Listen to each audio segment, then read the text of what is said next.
नाज़रीन, मकई तैयार हो और आपके पास जो मशीन हो वो सैलेज की क्वालिटी आपको सही प्रोवाइड ना करे, परेशानी नहीं, बहुत परेशानी है। नाज़रीन, आपकी परेशानी को मद्देनज़र रखते हुए हम आपको दे रहे हैं ब्राज़ील से दरामदशुदा एक ऐसी सैलेज मशीन जो घंटों का काम करे सिर्फ मिनटों में। नाज़रीन, उसके लिए सबसे पहले आपको ले चलते हैं इसकी वर्किंग वीडियो की जानिब। बाद में बात करेंगे इसके मॉडल की और आपको ये बताएंगे ये चलती कैसे।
अगर ना तोड़े फिर उस मशीन को नहीं तोड़ देता उन्हें और की चाहिए था। ये इसके जो है ना गेयर है, मुख्तलिफ गेयर नहीं, ये साइज़ है, ये 5 मिलीमीटर का साइज़ है, ठीक है। ये नॉर्मल पे रखेंगे यानी कि इस पोजीशन पे ये कोई साइज़ नहीं, अंदर नहीं जाएगा चारा, ठीक है।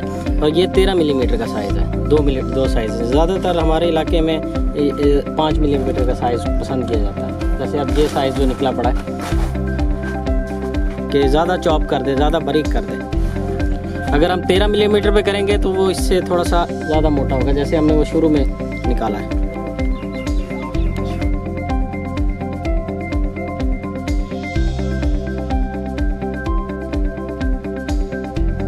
तो नाज़रीन, आपने इसकी वर्किंग वीडियो भी देख ली, यकीनन इसकी वर्किंग वीडियो आपको अच्छी लगी होगी। अब वर्किंग वीडियो देखने के बाद सबसे पहले बात करते हैं इसके मॉडल की। Model JF60MS।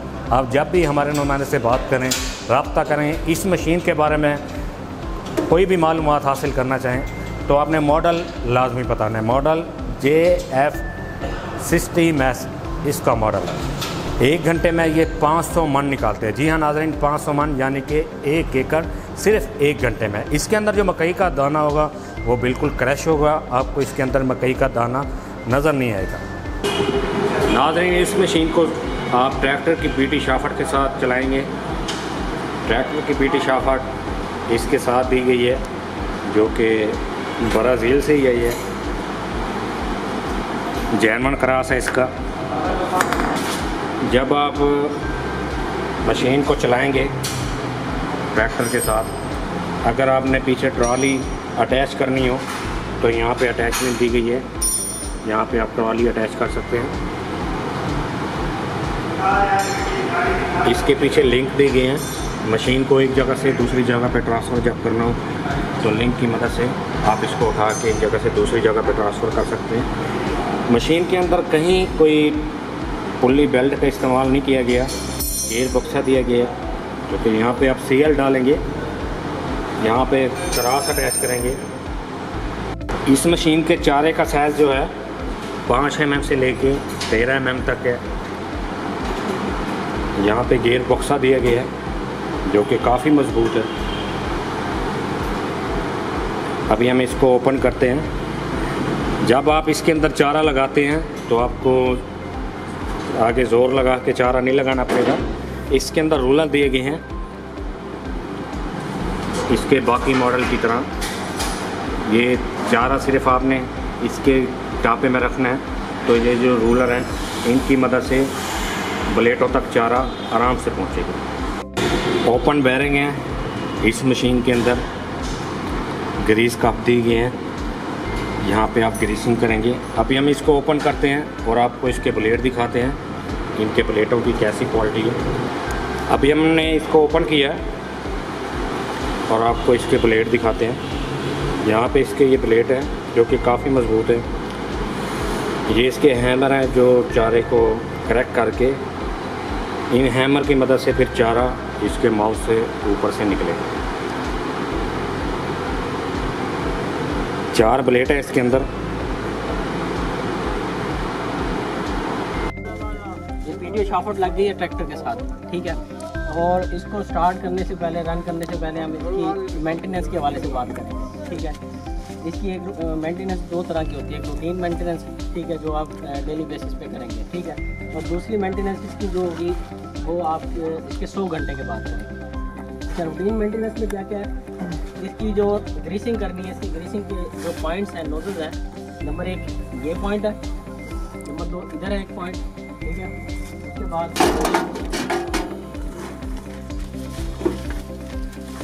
एक पॉइंट ये है, तीसरा पॉइंट हो गया, ठीक है। उसके बाद नंबर 4 और यहाँ पे नीचे एक पॉइंट, ठीक है। ये 5 पॉइंट इसके ग्रीसिंग के। हर 10 घंटे के बाद आपने इसकी ग्रीसिंग करनी है। इस तरीके से इसे बाहर निकालेंगे और इसकी सफाई कर लेंगे, ठीक है। ये इसकी पहली स्टेज है स्प्रिंग को टाइट करने की। अगर ये लूज़ हो जाता है तो फिर दूसरी स्टेज और फिर तीसरी स्टेज, इस तरीके से। ये रूटीन मेंटेनेंस हो गई। उसके बाद अब इसकी 100 घंटे के बाद ये मेंटेनेंस होगी। उसके अंदर ये होगा कि ये जो इसकी यहाँ पे बेरिंग लगे हुए हैं, इसकी आपने ग्रीसिंग और मोबिलाइल मिक्स करके डालना है। दोनों ग्रीस और मोबिलाइल दोनों मिक्स करके डालना है। उसका लेवल ये है, ये जो निशान है, इसको लूज़ करेंगे और जब इसमें से ऑयल बाहर आने लग जाए तो आपका लेवल पूरा हो गया। इसको बंद कर देंगे। उसके बाद ये नोज़ल है, इसको खोलेंगे, लूज़ करेंगे 100 घंटे के बाद। और इसके नीचे इस नोज़ल को खोलकर और आप इसका पुराना ऑयल जो ख़राब हो चुका है उसको निकाल देंगे। निकालने के बाद दोबारा इसको वापस अपनी जगह पे टाइट करेंगे और यहाँ से ऑयल फिल करेंगे और इस बोल्ट को यहाँ से लूज़ कर देंगे। जब इसमें ऑयल आना शुरू हो जाएगा तो इसका मतलब ये है कि इसका ऑयल फिल हो गया और फिर इसको दोबारा सबको टाइट कर देंगे। उसके बाद यहाँ पे गियर बॉक्स है, इसका मेन गियर बॉक्स। इसी तरह से इस बोल्ट को भी खोलेंगे और निचली साइड पे इसके यहाँ पे एलकी लगी हुई है, ये एलकी, इसको खोलेंगे तो ऑयल इसका बाहर आ जाएगा, निकल जाएगा। निकलने के बाद इसके अंदर हम इसका ऑयल डाल देंगे, ठीक है। ये कितने घंटे बाद? ये भी 100 घंटे के बाद होगा। और यहाँ पे इसकी एडजस्टमेंट है इसकी बॉम की, जैसा कि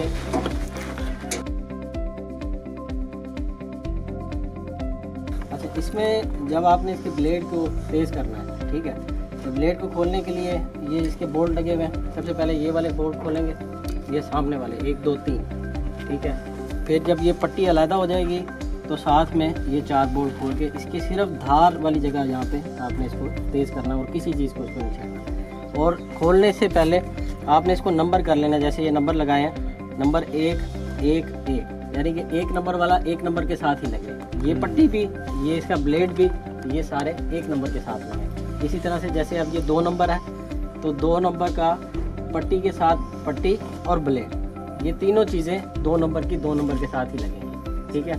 दूसरा ये कि इसके लगाने के बाद इसकी जो एडजस्टमेंट होगी, यहाँ पे इसका आपने ये 5 मिलीमीटर का जो गैप है, ये जो गैप है इसको आपने पूरा रखना है। इसको एकदम टाइट नहीं कर देना। जब आप ब्लेड लगाने लगेंगे थोड़ा सा लूज़ रखेंगे, यहाँ पे आप इसकी एडजस्टमेंट को चेक करेंगे, फिर इसको टाइट कर देंगे, ठीक है। इसी तरीके से हर ब्लेड की दफ़ा आपने इसको लूज़ रखेंगे ताकि ये यहाँ पे लगे ना, ये इसका फासला जो है ये बराबर और मेंटेन रहे, ठीक है।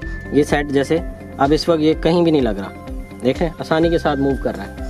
बस इस चीज़ का ख्याल रखना है। आपने तकरीबन 10 से 15 घंटे के बाद आपने इसको ब्लेड को शार्प कर देना है, तेज़ करना है। जी कसर भाई, ये मशीन आपने अब चेक कर ली है, आपको इसका रिज़ल्ट कैसा लगा और हमारी सर्विसेज कैसी लगी हैं आपको, इसके बारे में थोड़ा बताएंगे। फर्स्ट ऑफ ऑल तो मैं मशीन के बारे में बात करूँगा कि जापान मशीनरी स्टोर के बारे में बहुत सुना था और जैसा मतलब वीडियोस में दिखाते हैं बिल्कुल वैसे ही है और उसी तरह की मशीन है।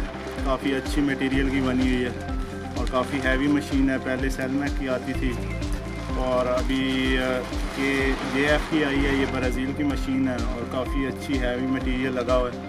और ये इसने अभी साइलेज बनाया है और साइलेज भी साइलेज ज़रा दिखाएं।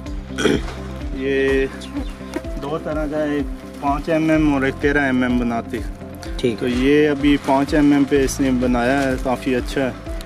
ज़बरदस्त, बहुत ज़बरदस्त। इसने इसको चॉप कर दिया। अच्छा, ज़रा मशीन का भी व्यू दिखाएं। आपकी सर्विसेज के बारे में आप बात करते हैं तो सर्विसेज बहुत अच्छी हैं। मतलब आप आके आपने खुद फिट किया है और ख़ुद डेमोस्ट्रेशन दी है और चला के दिखाया कि मशीन कैसे चलती है, इसकी ग्रीसिंग कैसे होती है, इसकी मेंटेनेंस कितने अरसे बाद करनी है, कितने घंटों के बाद आपने ऑयल चेंज करना है, कितने दिन के बाद रेगुलर ग्रीसिंग करनी है, वो सारी चीज़ें बता के आप जा रहे हैं। और आपकी सर्विस से मैं तो काफ़ी सेटिस्फाई हूँ और मैं बाकियों को भी रिकमेंड करूँगा कि आप कम अज़ कम इनके चैनल को फॉलो करें और इनके मतलब इनकी प्रोडक्ट्स को विज़िट करें। बाकी अगर आपको कोई चीज़ पसंद आती है तो आप बेशक खुद जाके विज़िट कर सकते हैं या पूरे पाकिस्तान में डिलीवरी भी आप देते हैं। बहुत शुक्रिया कसर भाई, बहुत शुक्रिया। तो नाज़रीन, वैसे तो मैंने इस मशीन के बारे में आपको सारी जानकारी दे दी है। मज़ीद जानकारी के लिए आप अपनी स्क्रीन पे दिए गए नंबर पे कॉल करके इसके बारे में मज़ीद जानकारी हासिल कर सकते हैं। नाज़रीन, ये बड़ा मॉडल है 60 मैक्स, इसके छोटे मॉडल और भी हैं। ये फिर 40 मैक्स है। इसके अलावा ये JF 30 EVO और इससे फिर छोटा मॉडल आ जाता है जो कि ये 2-in-1 मॉडल है। ये 5D मॉडल है। 2-in-1 कैसे है? ये इसके साथ आप सैलेड भी बना सकते हैं, वंडा बना सकते हैं, आटा बना सकते हैं, हर किस्म का मसाला जात ग्राइंड कर सकते हैं। इसकी भी वीडियो हमारी इसी चैनल के ऊपर मौजूद है। इससे फिर छोटा मॉडल 2D, ये भी फिर 5D की तरह है लेकिन ये उससे छोटा मॉडल है। इसके अंदर भी आप सैलेड बना सकते हैं, हर किस्म का चारा काट सकते हैं, हर किस्म के मसाला जात को ग्राइंड कर सकते हैं।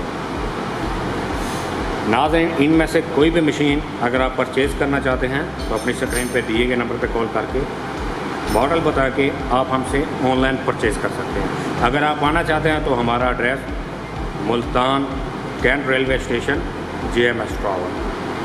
मैं उम्मीद करता हूँ कि मेरी तमाम वीडियो की तरह आपको ये वीडियो भी अच्छी लगी होगी। अगर कि वीडियो अच्छी लगी हो, लाइक करें, अपने दोस्तों के साथ ज़रूर शेयर करें। आपसे मुलाकात होगी नेक्स्ट वीडियो में। तब तक के लिए अपने मेज़बान शान मलिक को इजाज़त दीजिए। अल्लाह निगहबान।